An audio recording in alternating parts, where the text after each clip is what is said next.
오늘의 첫 번째 이야기는 기묘한 이야기가 되겠고요. 도서관에서 일어난 일입니다. 자, 오늘의 첫 번째 이야기 시작해 보겠습니다. 저는 공무원 시험을 위해서 도서관에 자주 갑니다.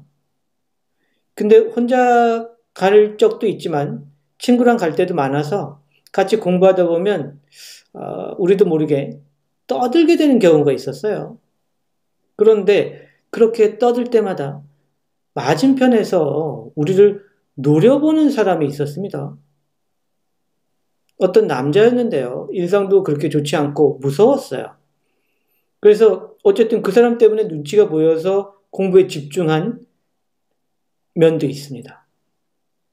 그런데 문제는 제가 혼자 도서관에 가서 열심히 공부할 때도 이 사람이 저를 노려본다는 거예요. 제가 떠들지 않아도 노려보는 거죠. 갈 때마다 정말로 노려봐서 스트레스를 많이 받았죠. 도대체 나한테 왜 저럴까? 그래서 참다 조용히 그 사람 자리에 가게 되었습니다.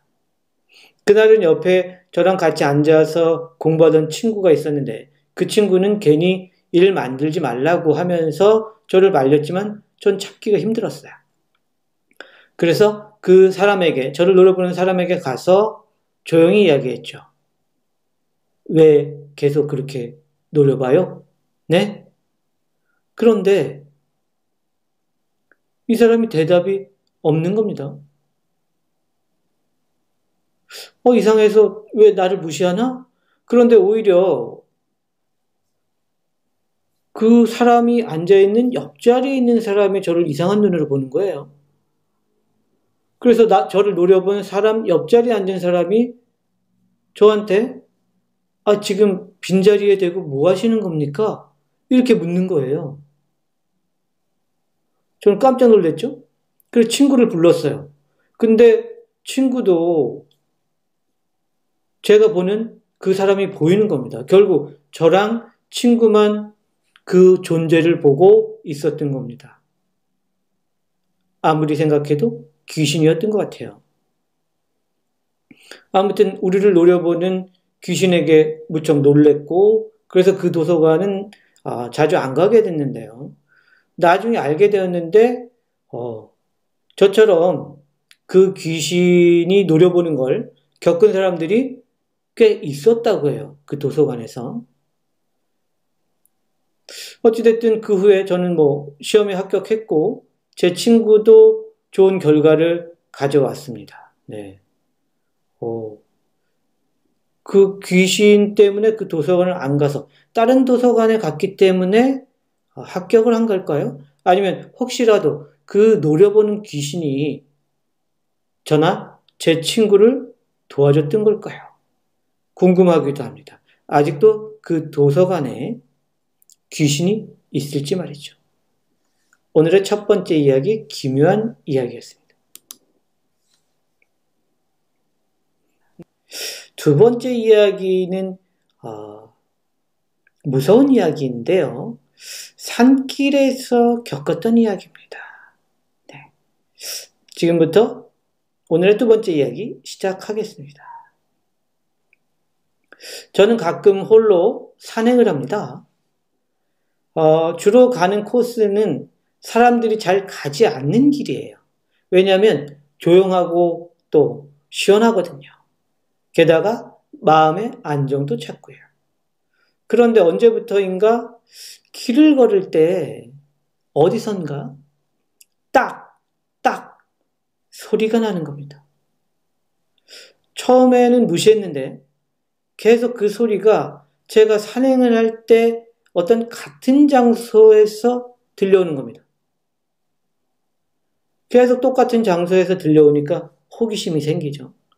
그래서 결국 하루는 제가 소리가 나는 숲 쪽으로 가게 됩니다. 그래서 그 소리를 찾아 따라 들어갔는데 어느 나뭇잎으로 덮여진 한 군데에서 소리가 나오는 것을 알게 되었죠. 저는 결국 궁금증을 못 이기고 그 다음날 삽까지 가져와서 그곳을 파보았습니다. 그런데 놀랍게도 그곳에는 유해가 있었어요. 뼈 조각이 있었죠. 저는 너무나도 놀라서 경찰에 바로 신고를 했습니다. 그 후에 경찰이 조사한 바를 알게 되었는데요. 예전에 누군가에게 죽임을 당한 사람이 거기에 묻혔다고 합니다. 게다가 범인에 의해서 뼈도 다 부러져 있었다고 해요. 결국 그 범인은 몇 년 만에 잡히고 말았던 거죠. 저 때문에요. 곰곰이 생각해보면 그래서 딱딱 뼈 부러지는 소리가 들렸나? 이런 생각이 드는 겁니다. 원혼이 저에게 도움을 청한 것 같다는 생각을 하게 된 거죠. 아무래도 원혼은 자신의 억울함을 풀기 위해서 자신의 뼈가 부러졌던 그 소리를 저한테 들려주었던 것 같습니다. 오늘의 두 번째 이야기, 무서운 이야기입니다. 자, 오늘의 세 번째 이야기는 기묘한 이야기고요. 네, 클럽에서 겪은 일입니다. 자, 오늘의 세 번째 이야기 시작하겠습니다. 제가 오래전 겪은 일입니다. 20대 때에는 춤을 좋아해서 클럽을 자주 갔습니다. 친구랑 갈 때도 있고 혼자 갈 때도 있었는데 주로 혼자 가서 춤을 추는 걸 좋아했어요. 그 당시에는 클럽 벽면에 한 면이 다 거울로 되어 있는 곳들이 많았어요. 그래서 저는 그 벽면에 있는 거울에 제 자신을 비추면서 춤을 추었는데요. 그게 너무 좋았어요. 그렇게 춤을 추다 보면 가끔 저처럼 춤을 좋아하는 남자들이 옆에 와서 추기도 하고 말을 걸기도 했습니다. 그런데 한 번은 무척이나 잘생기고 패션도 좋은 한 녀석이 제 옆에 와서 춤을 추기 시작했죠. 저는 내심 녀석을 마음에 두고 있었는데 녀석은 다른 애들처럼 말을 걸지 않았습니다. 그래서 계속 제 옆에 와서 춤을 추길래 내가 먼저 말을 한번 걸어보겠다. 이렇게 결심을 하게 됐죠. 그런데 제 말을 걸려고 이렇게 돌아보면 사라지고 없고 또 돌아보면 사라지고 없고 이런 일들이 많았어요.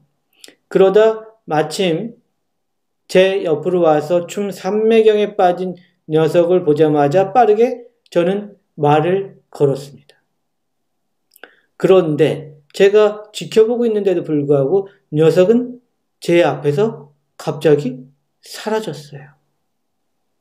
마치 연기처럼 사라진 거였어요. 너무너무 놀랐죠? 제가 놀래서 어리둥절하고 있으니까 친분이 있던 클럽 매니저가 제 옆으로 어떻게 알고 제 옆으로 왔어요. 그리고 저를 클럽 밖으로 불러냈습니다. 혹시 너도 키 크고 잘생긴 그 녀석 봤니? 춤도 잘 추고? 이렇게 묻는 거예요. 그래서 저는 고개를 끄덕였고 매니저는 저보고 조심하라고 하는 겁니다. 우리 클럽에 자주 나타나는 귀신이니까 조심해라. 그 녀석한테 빠지면 정신 못 차려. 그 녀석한테 빠져서 정신병원까지 간 애도 있으니까 옆에 오면 모른 척해라. 웬만하면. 이렇게 얘기를 하는 거예요.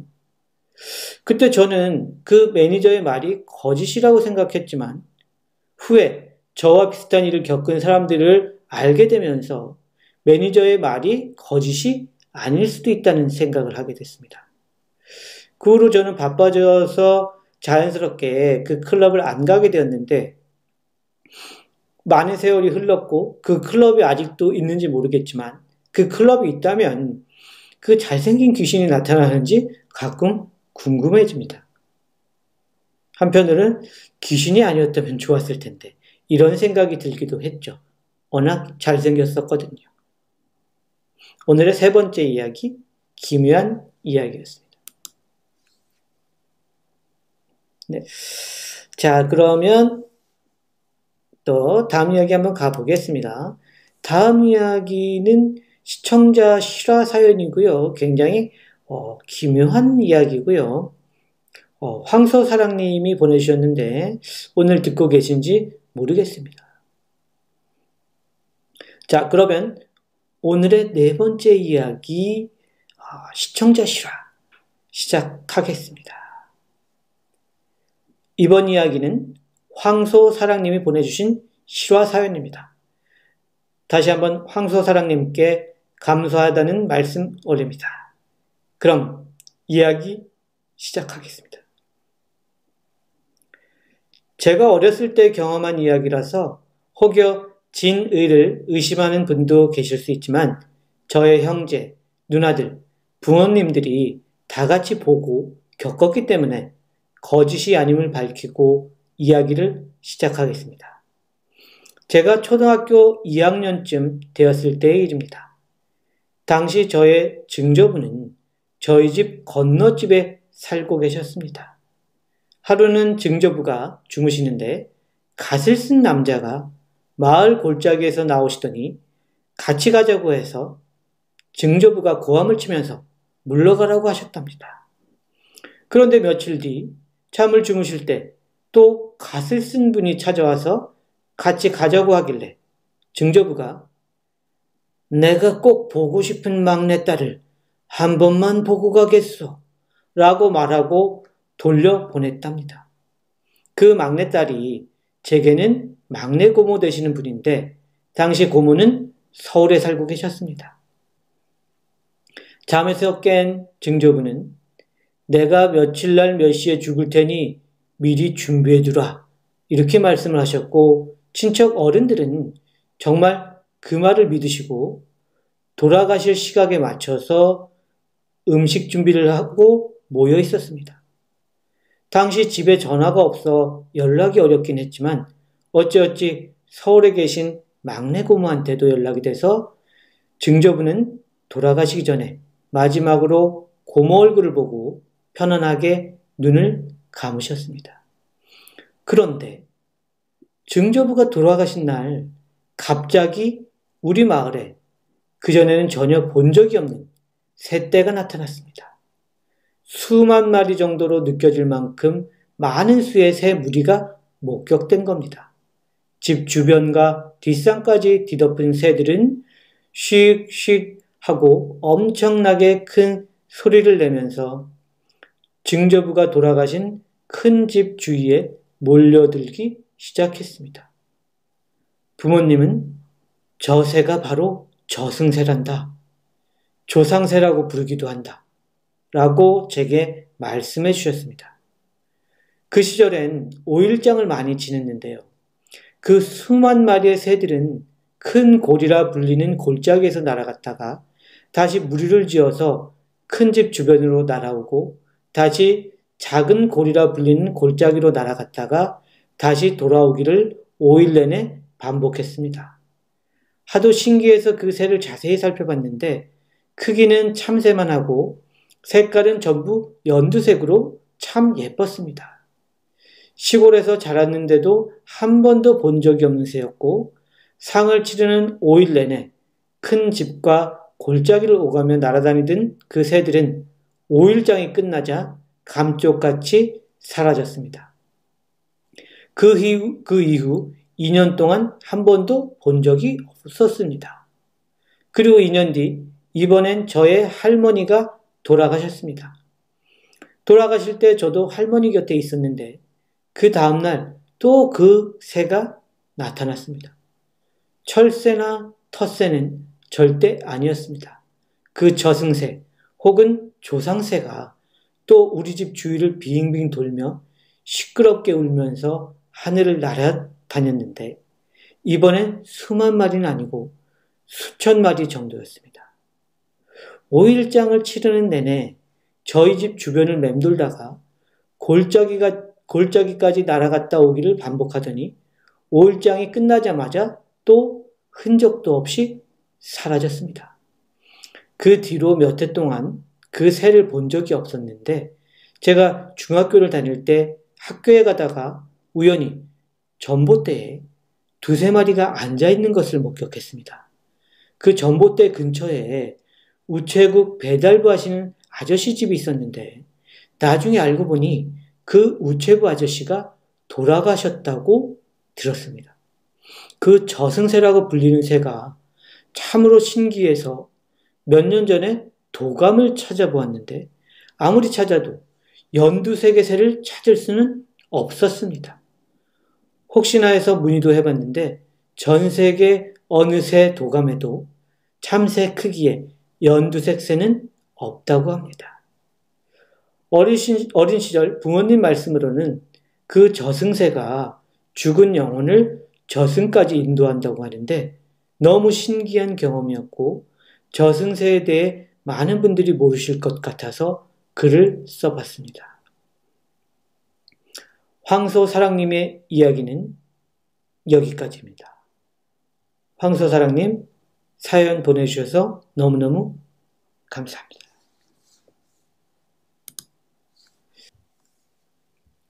네, 다시 시작하는 이야기 5번째 이야기입니다. 옥탑방과 관련된 이야기고요. 지금부터 시작하겠습니다. 옥탑방에 이사한 지 얼마 안 된 지난 겨울의 일이다.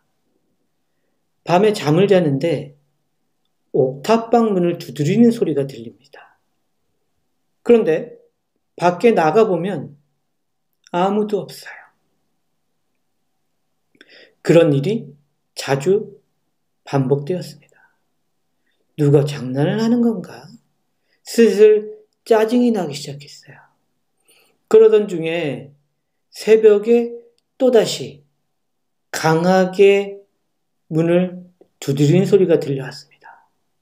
화가 나서 밖으로 나갔는데 역시 아무도 보이지 않는 겁니다. 도대체 어떤 녀석이 장난이지? 화를 가라앉히며 옥탑방으로 들어가는 철제문을 여는데 이게 웬일입니까? 멀쩡했던 문이 갑자기 안 열리는 거예요. 이거 왜 이래? 졸지에 집에 못 들어가게 된 거죠.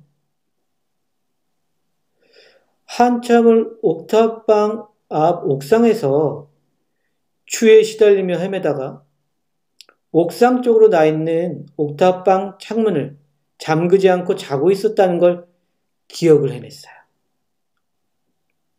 아, 역시 열려 있었어. 저는 너무나 추웠기에 서둘러서 창문을 열고 방 안으로 들어가려고 했어요. 그러다 왼발이 창틀에 걸려서 방에 거꾸로 떨어지게 되었습니다. 방에 떨어져서 목이 부러진 듯 거꾸로 떨어졌기 때문에 저는 움직이지도 못했습니다. 이대로 있다가는 죽을 것 같았습니다. 누군가 나를 발견해야 할 텐데. 의식은 있었지만 움직일 수도 말을 할 수도 없었죠. 어딘가에서 음산한 소리가 들려왔습니다. 그러게 집 밖은 왜 나왔어? 음산한 그 목소리는 반복되고 점점 커져만 갔습니다. 과연 누군가 저를 발견해 저는 살아날 수 있을까요? 지금으로서는 가능성이 없어 보입니다. 오늘의 5번째 이야기, 무서운 이야기였습니다.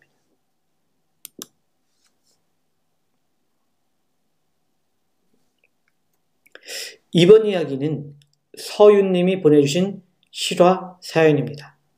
다시 한번 서윤님께 감사하다는 말씀 올립니다. 그럼 지금부터 이야기 시작하겠습니다. 제가 이 글을 오픈하기까진 정말 많은 시간과 용기가 필요했던 것 같습니다.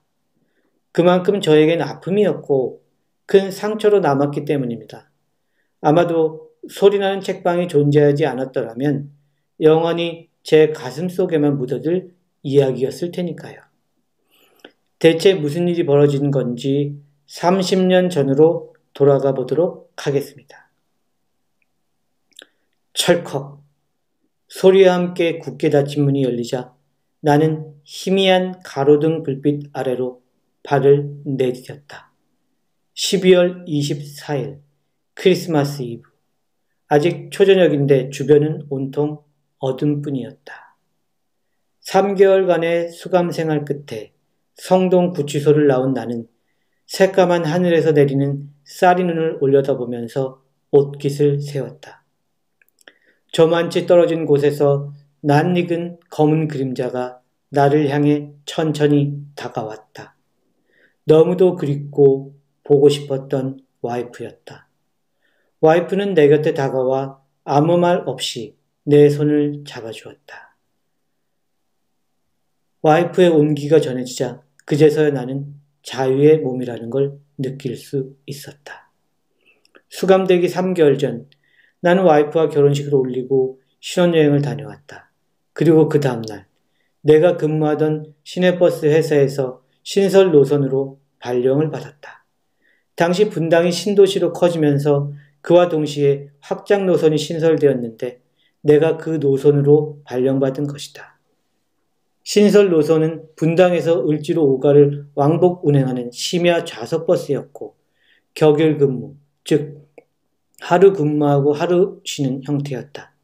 아무튼 신설 노선 치곤 승객이 꽤나 많은 편이었다. 10월 2일 사고 당일 나는 그날도 여느 때와 다름없이 을지로 오가에서 분당 방면으로 버스를 몰았다. 잠실역에 정차했을 때 많은 사람들이 내리고 가락시장, 성남 방면으로 가는 손님들로 바뀌었다. 모란 터미널에선 분당으로 들어가는 승객들이 갈아타는 게 일상인데 모란 터미널에서 분당으로 진입할 무렵 뭔가 이상한 느낌이 들었다. 시각은 밤 11시 55분경. 운전석 주변에는 승객이 없었고 버스 중간부터 맨 뒷좌석까지 약 14명 정도의 승객들이 타고 있었는데 운전석 바로 뒷좌석에 뭔가 앉아있는 느낌이 강하게 들었다. 피곤해서 그런가 하고 고개만 갸웃하고는 운행을 계속하는데 그 다음 정류장에서 버스 뒤쪽에 몰려있던 14명 정도의 승객들이 약속이나 한 듯 모두 내리는 것이었다. 마지막 종착지까지는 대략 12개의 정류장이 남은 상태였고 항상 종점까지 가는 손님이 있게 마련인데 그날은 정말 별일이다 싶었다. 어쨌든 개의치 않고 운행을 계속하면서 시간을 확인해 보니 자정이 막 지난 12시 5분경이었다. 나는 전멸 신호가 깜빡거리는 제법 큰 교차로로 진입하려고 좌우를 확인했다. 경기도나 지방도로에는 이렇게 전멸 신호만 있는 교차로가 제법 있다. 교차로에 진입해 그 중간 지점쯤을 지날 무렵 갑자기 왼편에서 검은 물체가 손살같이 달려들었고 운전석 바로 뒷부분에 강하게 박히는 소리가 남과 동시에 엄청난 굉음이 이어졌다. 나는 순간적으로 핸들을 놓치고 말았고 버스는 좌측에서 받친 충격으로 우측 인도 쪽으로 향했다. 순간 나는 인도로 넘어가는 버스를 바로잡으려고 핸들을 붙잡았지만 좀 전의 충격으로 내 몸은 말을 듣질 않았고 가로소를 들이받고 나서야 버스는 연기를 내뿜으며 멈춰섰다. 이 모든 일은 순식간에 일어났고 이내 내 기억은 사라져갔다. 시간이 얼마나 흘렀을까? 저 앞에 희미한 물체가 나를 향해 다가오는가 싶더니 내 앞에 털썩 주저앉고는 한쪽 손을 내밀어 손바닥으로 내 이마를 좌우로 흔들어 보더니 바로 일어섰다. 그리고는 옆에 있던 남자에게 뭐라고 말을 하면서 발걸음을 돌리자 옆에 있던 남자가 고개를 숙인 채 나를 한번 내려다보고는 그 정체불명의 희미한 물체들을 따라갔다. 이봐요! 정신 차려요! 누군가 흔드는 소리에 나는 무의식에서 깨어나 눈을 떴다. 위를 올려다보자 119 구조대원이 나를 부축해 일으키려 하고 있었다. 내가 눈을 뜨자 구조대원은 안심한 듯한 얼굴로 정신이 드냐고 물었다. 나는 고개를 끄덕이면서 어떻게 된 거냐고 물었다. 구조대원은 코란도 지프 차가 버스 옆부분을 충돌했다며 사고 경위를 설명해 주었다. 순간 난 사상자는요? 하고 되물었다. 구조대원은 지프차에 3명이 타고 있었는데 앞자리에 탔던 2명은 안전벨트를 매서 중상 정도이고 뒷좌석에 탔던 사람은 벨트를 안에 튕겨나가는 바람에 현장에서 사망했다고 했다. 당시에는 사고의 잘잘못을 따지기 전에 일단 사망사고가 발생하면 운전자는 구속이 되었다. 그래서 나는 첫 재판을 받을 때까지 3개월 정도 구치소에서 수감 생활을 했다. 와이프의 발빠른 대처로 보석 신청이 받아들여져 그나마 나는 빨리 나올 수 있었다.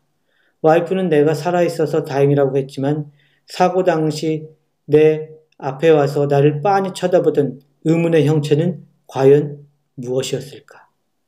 저승사자였을까? 그 의문의 형체를 따라간 또 다른 남자는 사고로 목숨을 잃은 지프차에 탔던 뒷자리에 탔던 그 사람이었을까? 온갖 의문들이 머리에 떠올랐다. 그리고 사고 지점에 도착하기 전에 평소와 달리 승객들이 전부 내린 것도 다행인 한편 의문으로 남았다. 무슨 생각해? 와이프가 나를 쳐다보며 물었다. 그냥. 쌀이 눈이 어느새 한방눈으로 바뀌고 있었다. 나는 와이프의 손을 꼭 잡으며 속삭였다. 춥지? 빨리 집에 가자. 와이프와 난 어두운 가로등 불빛 사이로 걸음을 재촉했다. 서윤님의 이야기는 여기까지입니다. 추신이 있네요. 추신. 항상 소리님들 가정에 행복이 깃들길 바랍니다. 아울러 배 작가님 감사드립니다. 항상 건강하시고 좋은 글 감사드립니다. 실화사연 보내주신 서윤님도 건강하시고 행복하시길 바랍니다. 감사합니다. 오늘의 6번째 이야기였고요. 네, 서윤님 실화였습니다. 마지막 이야기는 기묘한 이야기고요. 네, 시작해 보겠습니다. 오늘의 마지막 이야기입니다. 저는 사람들이 소위 말하는 거리의 악사입니다. 바이올린을 주로 켜는데요. 거리에서 사람들에게 제 바이올린 소리를 들려드리죠. 하지만 그렇게 인기가 있지는 않아요. 따로 재주가 없어서 그저 바이올린 케이스에 사람들이 돈을 넣어주기를 기다리며 바이올린을 켜곤 합니다. 사람들은 박수도 쳐주고 가끔 엄지도 들어주지만 돈을 주는 이는 그렇게 많지 않았어요. 그래서인지 늘 생활이 궁핍했죠. 요즘은 인사동에서 바이올린을 자주 켜는데요. 거기에 가면 늘 저를 지켜보는 사람이 하나 있습니다. 한눈에 보기에도 노숙자나 거지로 보이는 아저씨였는데 늘 유심히 제 바이올린 소리를 들었어요. 늘 제 공연의 시작부터 끝까지 다 들었죠. 나름 저의 팬이자 애청자인 셈이었어요. 그런데 얼마 전 그 아저씨가 제 공연이 끝나고 제 뒤를 졸졸 따라오는 겁니다. 연주가 끝나고 집에 돌아가는 저녁 시간이었는데요. 이상해서 나한테 무슨 할 말이 있나? 라고 생각을 했어요. 그러면서 제가 돌아서자 그는 정말 할 말이 있는 듯 제게 다가섰습니다. 저기 내가 배가 너무 고픈데 밥 좀. 어이가 없었죠. 저도 가난한데. 어쨌든 불쌍하다는 생각이 들어서 저는 그 아저씨에게 밥을 사주게 되었습니다. 아저씨는 밥을 다 먹은 후에 제 두 손을 꼭 잡았어요. 더러운 게 묻을까 싫었지만 꼭 참았죠. 내일부터 승승장구할 겁니다. 좋은 마음을 가지신 분이니. 이렇게 얘기를 하고 총총 사라지는 겁니다. 나는 흔히 국어라는 사람들이 말하는 판에 박힌 멘트라고 생각했죠. 그런데 다음 날부터 정말 상황이 굉장히 좋아졌어요. 사람들이 제 연주하는 장소에 몰려들었고 심지어 방송국에서도 출연 요청이 들어왔습니다. 바이올린 연주하는데 집중력도 예전보다 훨씬 좋아져서 제 안의 감성을 표현할 수 있었어요. 정말 놀라운 일이었죠. 그 후로 저는 그 아저씨의 말대로 승승장구했고 그 일이 있은 지 6개월이 지난 지금 전혀 그때와는 다른 삶을, 더 나은 삶을 살고 있습니다. 그 아저씨의 말이 너무 고마워서 다시 만나고 싶어서 인사동 거리를 자주 가서 헤매다녔지만 갈 때마다 그렇게 자주 보였던 아저씨는 전혀 보이지 않았습니다. 이제야 생각해보니 그 아저씨는 사람이 아니었던 건가? 이런 생각까지 듭니다.